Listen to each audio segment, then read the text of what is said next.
আসসালামু আলাইকুম। কেমন আছেন সবাই? আশা করি সবাই খুব ভালো আছেন। আলহামদুলিল্লাহ আমিও খুব ভালো আছি। আজকে দুপুরে আমার কি রান্না করছি আপনাদের সাথে শেয়ার করব। ইদানিং আমার কেন জানি খুব শুটকি মাছ খেতে ইচ্ছা করছিল। তাই বাসায় কিছু পরিমাণে শুটকি ছিল। তাই বেগুন দিয়ে আজকে রান্না করে ফেলবো শুটকি মাছগুলো। তো শুটকি মাছ যেহেতু ভালো করে পরিষ্কার করতে হয়, আগে আমি নরমাল পানি দিয়ে শুটকিগুলোকে ভালো করে পরিষ্কার করে নিয়েছি। তারপর গরম পানি বসিয়ে দিলাম। পানিগুলোকে ভালো করে ফুটানোর পর আমি শুটকি মাছগুলো দিয়ে দিব। কারণ শুটকি মাছ যদি ভালো করে পরিষ্কার না হয় তাহলে কিন্তু অনেক গন্ধ আসে বা অনেক বালিও থাকে শুটকির সাথে। তাই ভালো মতো এটা পরিষ্কার করে নিতেই হবে। তো আমার পরিষ্কার করা শেষ। এখন আমি এখানে পাতিল গরম করতে দিলাম। শুটকিতে আপনি যত বেশি রসুন দিবেন ততই ভালো লাগবে। যেহেতু আমি বেগুন দিয়ে রান্না করছি তাই একটু রসুনের পরিমাণটা কমিয়ে দিয়ে দিচ্ছি। আর যখন আপনি শুধু শুটকি মাছ রান্না করবেন অবশ্যই রসুনটা বেশি দেওয়ার চেষ্টা করবেন। এখানে আমি পেঁয়াজ দিয়ে দিলাম, ৩-৪টা শুকনো মরিচ দিয়ে দিলাম আর রসুনগুলো দিয়ে দিলাম। ভালো করে এটাকে একটু ভাজা ভাজা করতে হবে। এখন আমি সব ধরনের মশলা দিয়ে দিচ্ছি। আসলে দুপুরবেলা আমার যা আজকে রান্না করব সব কিছুই দেখাবো। তো এখানে আমি সব মশলা দিয়ে দিচ্ছি, হলুদ মরিচ দিয়ে দিচ্ছি। আর যেহেতু শুটকি রান্না করছি একটু ঝাল তো দিতেই হবে। আমার ইদানিং একটু ঝাল বেশি খেতে ইচ্ছা করছে, তাই আমি সব কিছুতে একটু ঝাল বেশি দেই। আর আমার বাসায় সবাই ঝাল খেতে পারে তাই আমার কোনো সমস্যা হয় না। এখানে আমি ভালো মতো মশলাটা কষিয়ে নিচ্ছি। এখন আমি শুটকিগুলো দিয়ে দিব। আপনারা দেখতেই পাচ্ছেন যে আমি শুটকির সাইজগুলো কেমন করেছি। এভাবে ছোট ছোট সাইজগুলো করতে হবে যেহেতু আপনি বেগুন দিয়ে রান্না করবেন। আমি এখন বেগুন দিয়ে রান্না করব। আর এই যে বেগুনগুলো দেখছেন এগুলো আমাদের দেশের বাড়ির মানে আমার শ্বশুর বাড়ি থেকে পাঠানো হয়েছে। আমার দেবর আসছিল, তো ওর কাছে এগুলো অনেক শাকসবজি দিয়ে দিছে আমার শাশুড়ি। সেই বেগুন থেকে আজকে ফার্স্ট টাইম রান্না করা শুরু করলাম শুটকি মাছ দিয়ে। দেশি বেগুন বলতে কথা, অনেক স্বাদ ছিল বেগুনগুলো, খুব মজাদার ছিল। তো এখানে আমি বেগুন দিয়ে কিছুক্ষণ কষিয়ে নিলাম ভালো মতো। মশলা আসলে না কষালে ভালো হয় না তরকারি। আমি সব কিছু রান্না করার আগে মশলাটাকে ভালো মতো কষিয়ে নিই।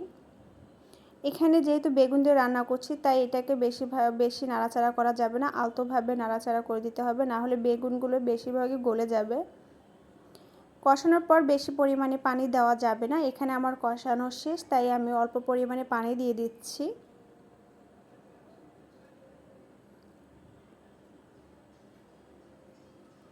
তো আপনি দেখতেই পাচ্ছেন আমি কতটুকু পানি দিয়েছি, বেশি পানি দেওয়া যাবে না। আর শুটকিটা 5 থেকে 10 মিনিটের মধ্যে হয়ে যাবে, কারণ আমি এই শুটকিটাকে ভালো মতো কষিয়ে নিয়েছি।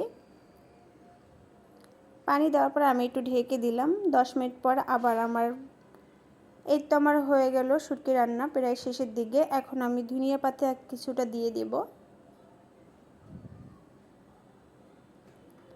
এই ধনিয়া পাতাগুলো আমি লাগিয়েছিলাম বাসার বারান্দাতে, কিছু ধনিয়া পাতা হয়েছে সেগুলোই আমি সব কিছুতে দেওয়ার চেষ্টা করি। যেহেতু বেশি ছিল না অল্প একটু দিলাম।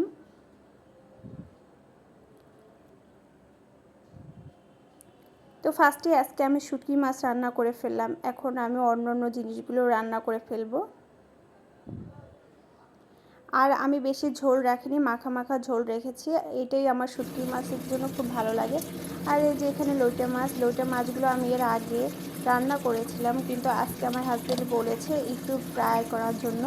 তাই আমি এখানে লইটা মাছগুলোকে ভালো মতো পরিষ্কার করে নিয়ে হলুদ মরিচ দিয়ে দিচ্ছি। আর এখানে নিয়েছি চালের গুঁড়া, আপনারা চাইলে আটাও নিতে পারেন। তো এটা একসাথে আমি ভালো করে মিক্সড করে নিচ্ছি। লইটা মাছগুলোকে আমি হলুদ মরিচ দিয়ে ভালো করে মেখে নিচ্ছি। এই যে এখন সব কিছু একসাথে মেখে নেওয়ার পর এগুলো আটার সাথে আমি মিশিয়ে নিচ্ছি। আসলে লইটা মাছ আপনি ফ্রাই করে খেলেও আপনার কাছে খুব ভালো লাগবে। অনেকেই আছে লইটা মাছ রান্না খেতে চায় না, তাই আমিও আজকে একটু ফ্রাই করে দেখলাম। এর আগে আমি ফ্রাই করিনি, সবসময় রান্নাই করেছি, কিন্তু আমাকে একজন বলেছিল যে ফ্রাই করে খেতেও খুব মজা লাগে, তাই আমি ফার্স্ট টাইম ট্রাই করছি, জানি না কেমন হবে। আর এদিকে আমি তেল গরম দিয়ে দিয়েছি, এখন আমি কিছু মাছ দিয়ে দিব।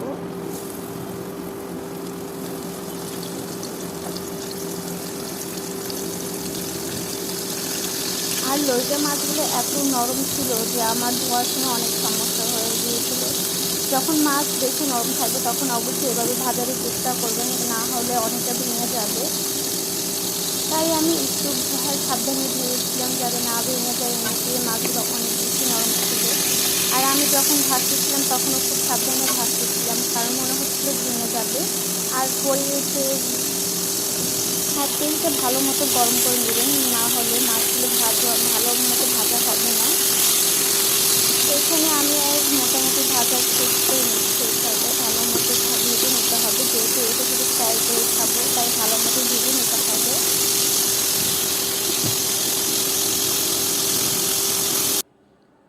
তো ওখানে আমার মাছ ভাজাও হয়ে যাচ্ছে, আর এখানে আমি এখন পটল কেটে নিচ্ছি। এইগুলো ছিল আমাদের শ্বশুরবাড়ির পটল, মানে দেশি পটল।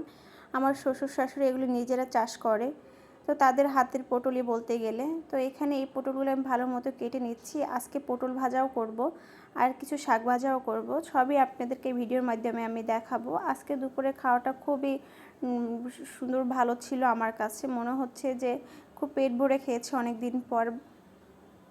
তো এখানে আমার মাছগুলো ভাজা প্রায় শেষ।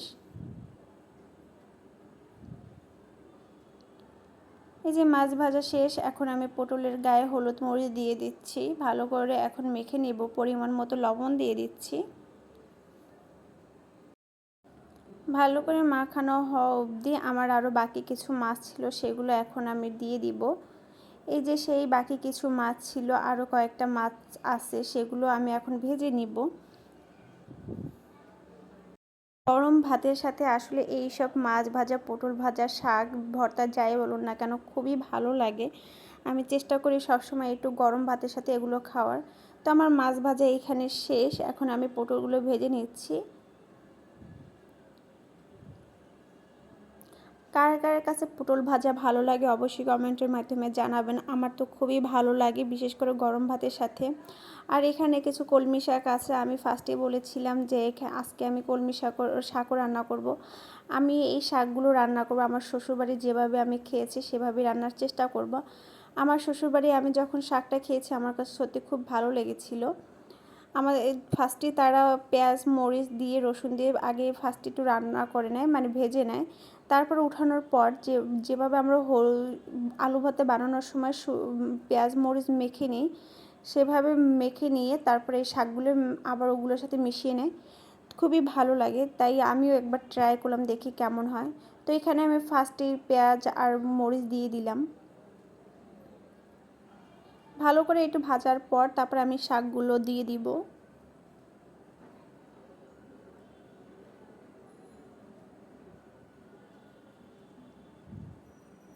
আপনারা চাইলেও এভাবে একবার ট্রাই করে দেখতে পারেন। আমরা তো নর্মালি এভাবে রান্না করে উঠিয়ে ফেলি, কিন্তু তারা পরে আবার চাটনি বানিয়ে, তারা মরিচ ভর্তাকে চাটনি বলে, তো চাটনিটাকে করে তারপর শাকের সাথে মিশিয়ে গরম ভাত দিয়ে খেলে আসলে সত্যিই খুব মজা লাগে।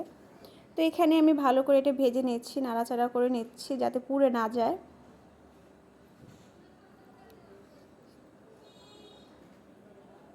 আমার কাছে আমার শ্বশুরবাড়ির এই খাবারটা আমার কাছে খুবই ভালো লেগেছে, হলো অল্প সময় করা যায় এই রান্নাটা। তো এখানে আমি শাকগুলো দিয়ে দিলাম। অল্প শাক ছিল, তেমন বেশি শাক ছিল না, তাই আমি সব কিছুই সুন্দর মতো করার চেষ্টা করছি যাতে সবাই ভালো মতো খেতে পারে। 4টা তরকারি রান্না করলাম যাতে সবাই পেট ভরে ভাত খেতে পারে, যেহেতু শাক খুব কম ছিল। আর অনেক দিন পরই শাক খাচ্ছি, আমাদের বাসায় আসলে তেমন শাক খাওয়া হয় না। আমার হাজব্যান্ডও তেমন শাক খায় না, আমিও তেমন একটা শাক পছন্দ করি না। আমার কাছে শাকের থেকে ভর্তাটা বেশি ভালো লাগে, খুব কম খাওয়া হয় শাক সবজি। তাই এইটা আমি খেয়েছি, আমার কাছে এটা খুবই ভালো লেগেছিল, তাই আমিও এখন থেকে বাসায় মাঝে মাঝে এটা ট্রাই করি। আমার কাছে খুবই ভালো লাগে গরম ভাত দিয়ে খেতে।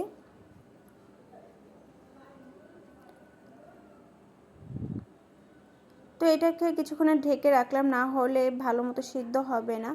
তো এই যে এখানে আমার এটা শেষ, যেহেতু শাকের পরিমাণ খুবই কম ছিল তাই অল্প হয়ে গেছে। এখানে আমার শাক রান্না শেষ, আর এখানে আমি ভাতও বসিয়ে দিলাম।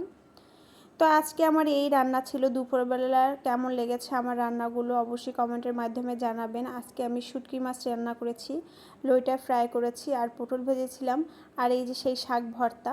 আর শাকটা আসলে খুবই মজা ছিল।